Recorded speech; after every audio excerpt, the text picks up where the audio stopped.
Okay, isang makakalikasang pagbati po sa inyong lahat. Welcome dito sa bagong episode ng ating daily na programang Greening na Barangay at Sangguniang Kabataan. Ako po si Roy Cabonegro, ang Pangulo ng Makakalikasan Nature Party Philippines at host po nitong ating daily program.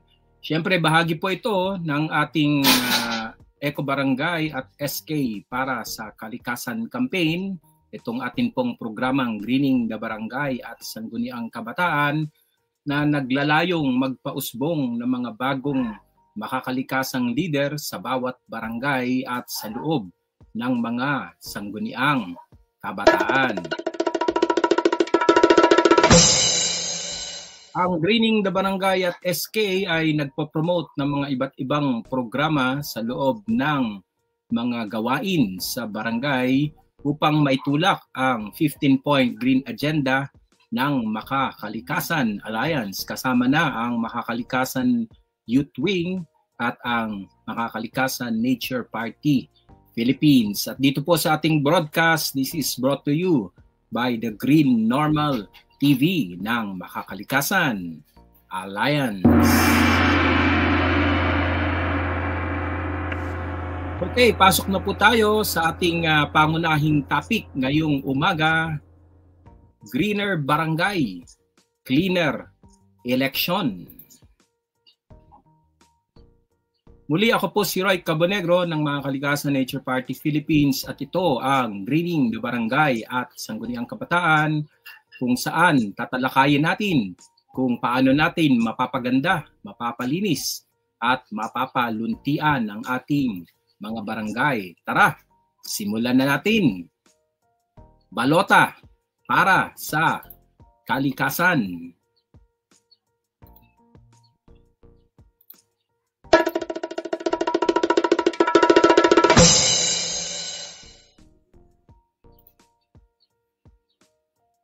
Habang busy ang COMELEC mag-print ng mahigit na 19 milyong balota, busy din ang mga trapong mag-print ng mga tarp. Pero teka, mas mahalaga sa kulay ng tarp ay ang kulay ng ating kinabukasan.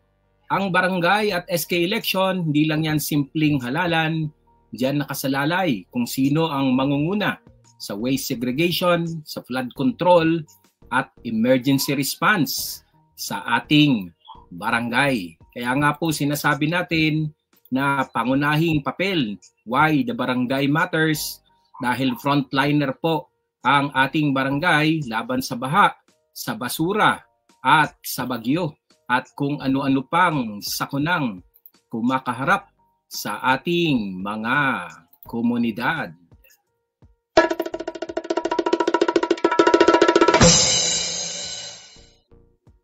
Mahalaga sa gawain sa level ng barangay ang pagtatanim, paglilinis, pagtutulungan at dito po nagsisimula ang tunay na green governance. Ang top 5 roles ng barangay ay una, basura at waste management. Pangalawa, disaster risk reduction. Pangatlo, greening projects at urban gardening. Pang-apat, coastal and river cleanup. At panglima, barangay eco education. Kaya kung ikaw ay boboto, tanungin mo sa sarili mo, sino sa mga kandidato ang may mga tunay na environmental platform at kanilang track record? Sino ang may proyekto, hindi lamang pangpaskong tarpaulin?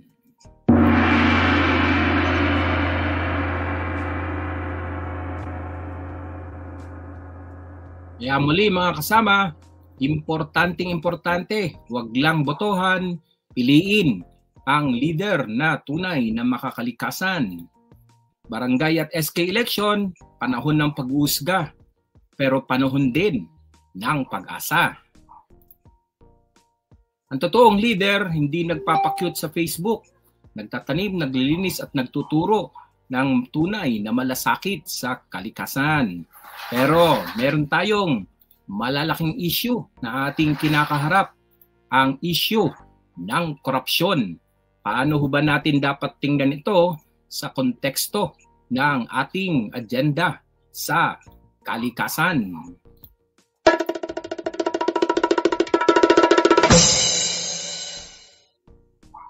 Aba, may bagong horror story sa ating pamahalaan.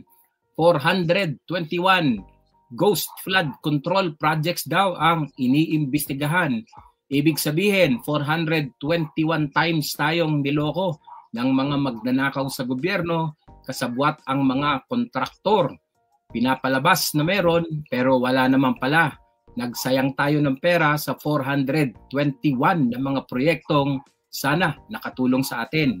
Hindi lang multo ng baha, kundi multo ng korupsyon ang bumabalot sa ating bansa. Kita nyo itong kanal, dapat ito ay may proper drainage at silt strap. Pero kung papel lang ang ginagawa ng proyekto, hindi papel lang din ang protection natin. Yan po ang problema ng usapin ng mga ghost projects sa ating bansa.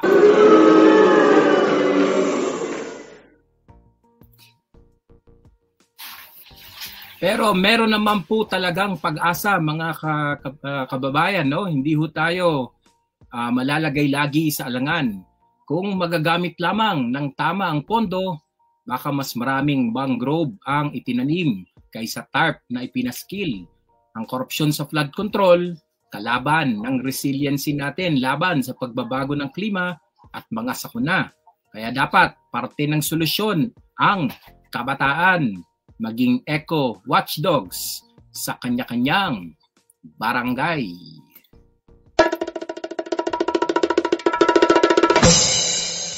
SK is the key. Service ng kabataan, hindi selfie ng kabataan. Napakahalagang itaas natin ang antas ng serbisyo at performance ng ating sangguniang kabataan. Maging kabataang leader na responsable, ibalik ang tiwala ng taumbayan, maging tagapagtanggol ng kalikasan. Palakpakan po natin ang mga ganitong klaseng leader na meron na tayo sa kanya-kanyang mga barangay. At alisin natin ang mga hindi ganito mag-isip at hindi ganito gumagalaw.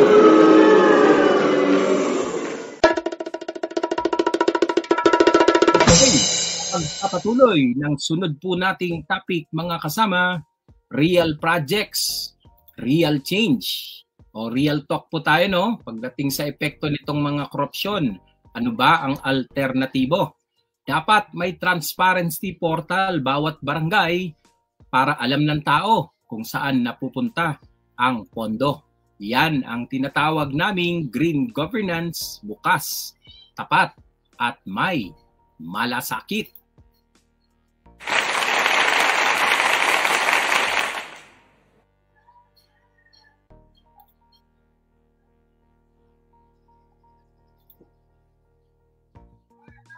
Sa Mandaue City, halimbawa, nagbalik ang mga sasakyan ng ang SK sa City Hall para ipakitang hindi sila gahaman sa assets dahil galing ang mga pinambili ng mga sasakyan na ito sa korupsyon. Sa panahon ngayon, bihira ang SK na marunong magsabi, hindi amin yan, yan ay sa publiko.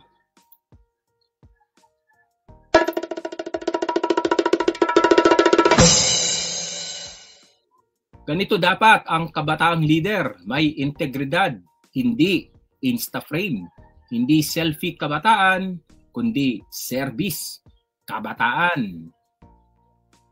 Kung ako tatanungin ninyo, magtatayo ako ng tree nursery para pag may problema sa barangay, may lilim kahit sa init ng politika. Sabi nga ng isang kabataang leader ng makakalikasan na SK leader din.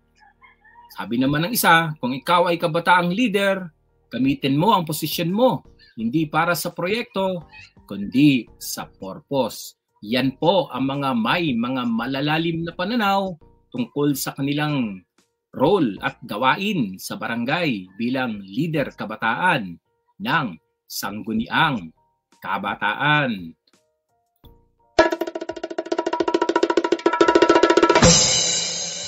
Nasa gitna po ng delubyo ang ating mga barangay. Frontliner ika nga ng resiliency issue natin ang mga barangay, unang rumiresponde.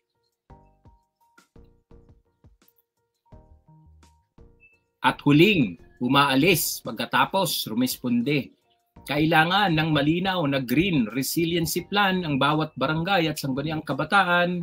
Kalikasan ang sandigan, hindi ito pabigat. Kaibigan po natin ang kalikasan, ito ang nagpo-provide sa ating lahat. Kaya importanteng tayo po'y magprotekta nito. At sa kasalukuyang krisis ng klima, ay kailangan po nating harapin ang katotohanan na dapat nating palakasin ang ating kakayanang mag-adapt sa kasalukuyang mga pagbabago. Kaya napakahalaga po ang usapin ng resiliency at climate change action sa kasalukuyang sitwasyon.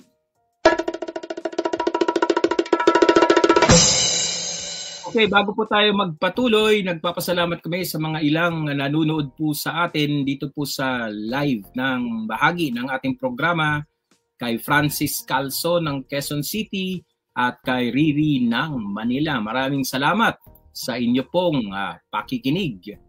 Sabi dito, sino ba ito? Si Francis. Morning, Chief. Morning, Francis. At sa mga iba pang mga kasamahan natin na regular na sumusubaybay. Paki-share po itong link mamaya na atin pa nalalabas dito sa ating broadcast sa iba nyo pang mga kasamahan. At yan po ang advantage ng online dahil kahit anong oras ay pwedeng mapapanood ng iba pag yan ay nailabas na.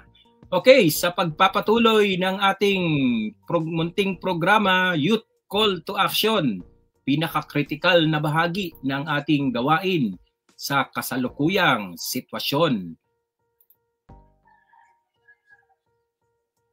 Kamakailan lang ay may lindol sa ilang bahagi ng bansa. Sa bawat kalamidad, sino ang unang rumiresponde? Tandaan po natin, sabi po yan ng isang SK leader, barangay. Kaya dapat may resiliency plan nga at hindi lamang tarp sa pader, kundi konkretong aksyon.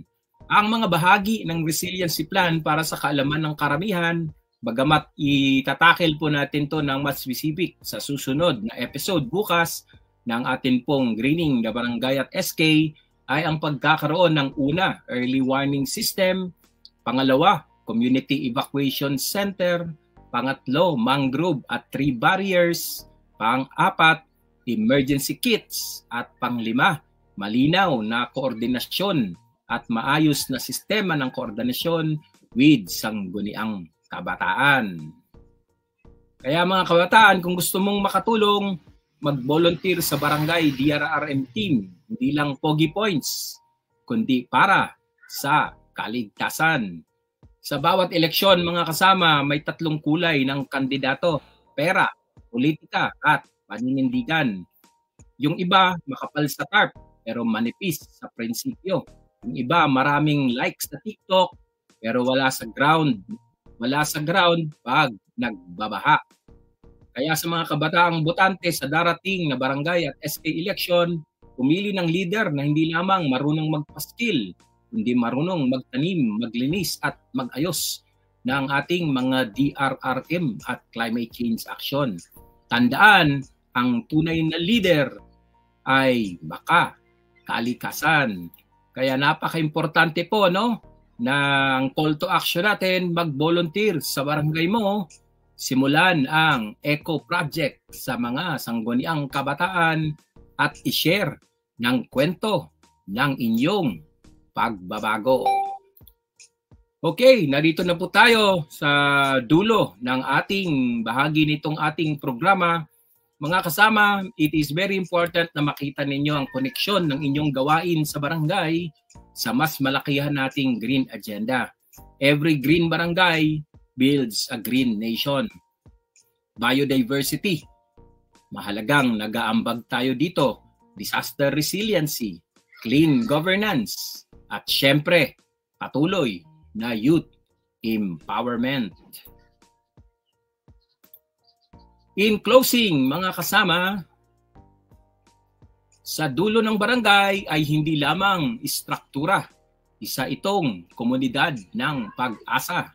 Kung gusto mong makibahagi sa green movement, simulan mo sa sarili mong barangay.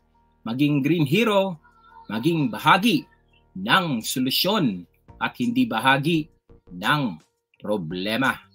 Ako po si Roy Cabonegro at tandaan ninyo, ang tunay na leader hindi lamang namumuno, nagtatanim, naglilinis at nagtatanggol ng kalikasan.